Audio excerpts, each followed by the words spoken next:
మాతృదేవోభవ పితృదేవోభవ. నేను మీ శ్రీధర్. నా నెంబర్ 9295909819. ఇప్పుడు మనము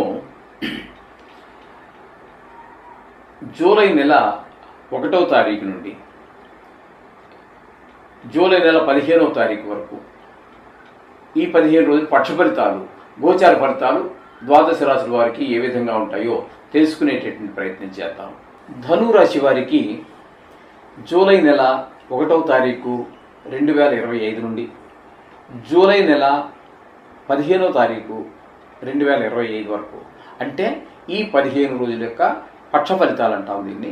గోచర ఫలితాలు ఏ విధంగా ఉన్నాయో సశాస్త్రీయమైన పద్ధతిలో మనం తెలుసుకునేటటువంటి ప్రయత్నం చేద్దాము. అందులో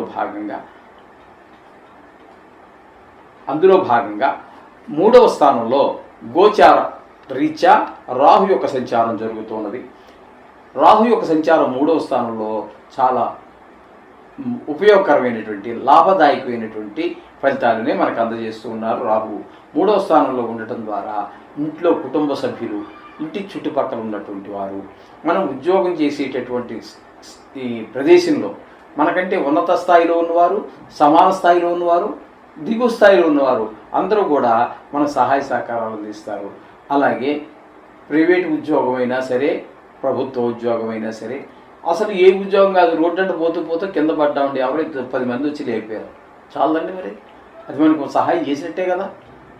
మనం కింద పడ్డాము, బండి పడింది మనం పడ్డాము, మన మోటార్ బైక్ పడింది మనం పడ్డాం, 10 మంది వచ్చి లేపారు. ఆ విధంగా అందరి యొక్క సహాయ సహకారాలు. ఇక తెలిసిన వాళ్ళైతే మనస వాచ కర్మణ, మీకేదో అవసరమైంది, డబ్బులు అవసరమైంది, తెలుసున్నవాడు కదా అని అడిగారు, టక్కన తీసిచ్చాడు. అది మనకి ఎంత ఉపయోగం అండి మరి ఆ టైంలో, 10 మందిని అడగకుండా. అట్లా అందరి యొక్క సహాయ సహకారాలు ఉండటం ద్వారా మన యొక్క అభివృద్ధికి చాలా దోహదపడుతుంది. ఈ విధమైన ఫలితాలన్నీ రాహు వల్ల కలుగుతూ ఉన్నాయి. అయితే ఇక్కడ ఈ ధనురాశి వారికి అర్ధాష్టమ శని నడుస్తున్నది. అంటే 4వ స్థానంలో సుఖస్థానంలో శని ఉండటం ద్వారా గృహ సౌఖ్యము, వాహన సౌఖ్యము ఇట్లాంటివన్నీ కూడా దూరం అయ్యేటటువంటి అవకాశం మనకి కనిపిస్తుంది. సుఖం అని చెప్పి ఏదైతే అనుకున్నామో, అలాగే తల్లి గారికి మన మీద కొంచెం ప్రేమ తగ్గటం, మనకు అనురాగం తగ్గటం, లేకపోతే అమ్మగారిని కలుసుకోవడానికి వెళ్ళలేని పరిస్థితి, ఏదో వారానికి ఒకసారి మీరు దూరంగా ఆవిడ వేరే ఊర్లో ఉన్నారు, వెళ్తారు, కలుసుకోవడానికి వెళ్తారు.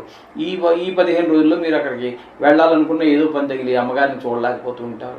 ఏంటో నేను పెద్దాన్ని అయిపోయాను, వాడు రాడు చూడడానికి, ఉన్నానో లేనో కూడా చూడడానికి రాడు అనేటువంటి ఒక బాధలో ఆవిడ ఉంటారు. వెళ్ళలేకపోయినా మీరు ఇక్కడ బాధపడుతూ ఉంటారు. ఈ విధమైన పరిస్థితులన్నీ కూడా మాతృస్థానం కాబట్టి మనకి ఆ విధమైనటువంటి ఫలితాలు కూడా గోచరించే అవకాశం ఉంటుంది.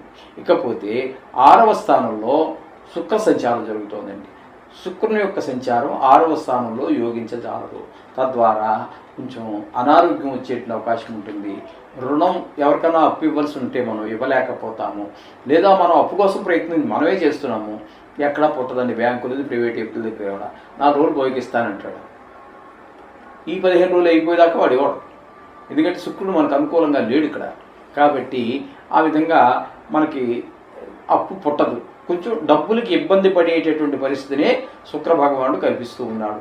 ఇకపోతే 7వ స్థానంలో రవి, గురువు 2 గ్రహాల యొక్క సంచారం జరుగుతోంది. 7వ స్థానంలో రవి యొక్క సంచారం వల్ల మనకి భార్యాభర్తల మధ్యన కొంచెం అన్యోన్యత లోపించటము, అలాగే భాగస్వామ్యంలో వ్యాపారం చేస్తున్న వారి మధ్యన కూడా కొంచెం భేదాభిప్రాయాలు, భావాభిప్రాయాలు భేద అనేవి ఏవో వచ్చే అవకాశం ఉంటుంది. ఇకపోతే గురువు మాత్రం 7వ స్థానంలో సంచారం చేయటం అనేది ఒక శుభప్రదమైన ఫలితాలని మనకి ఇస్తూ ఉన్నారు. అక్కడ ఆయన ఏంటంటే వివాహం కానిటువంటి అమ్మాయిలకి, అబ్బాయిలకి ఒక మంచి అవకాశం, పెళ్లి కుదిరిందను, లేకపోతే వివాహం అవటము, లేకపోతే దానికి తగిన ఏర్పాట్లు విజయవంతంగా పూర్తి చేసుకోవటము, ఇవన్నీ జరిగేటటువంటి పరిస్థితులన్నీ కనబడుతున్నాయి. అలాగే వ్యాపారస్తుల మధ్యన కూడా మంచి జాయింట్ వ్యాపారం చేసుకునే వారి మధ్యన కూడా మంచి అభిప్రాయాలు కలిగించాయి. సూర్య భగవానుడు దాన్ని కొంచెం ఎడబాటు చేసే అవకాశం ఉంటే గురువు వాళ్ళు కలిపేటటువంటి అవకాశం గురు భగవానుడు చేస్తున్నారు.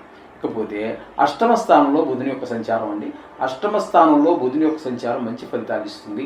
తద్వారా కొంచెం ఏంటంటే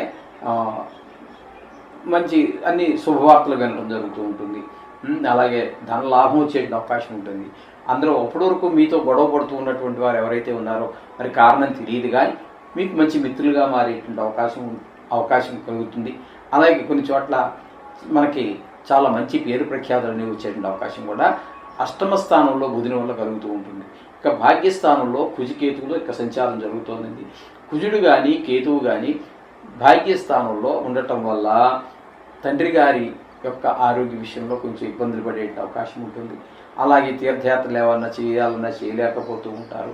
భాగ్యస్థానం అనేటటువంటిది పిల్లల మీద కూడా చెడు ప్రభావం చూపేటటువంటి అవకాశం ఉంటుంది. కారణం ఏంటంటే ఇది 5వ స్థానానికి రిలేటెడ్ సంబంధించినటువంటి భావాద్భావం అంటాం మేము జ్యోతిష్య పరిభాషలో.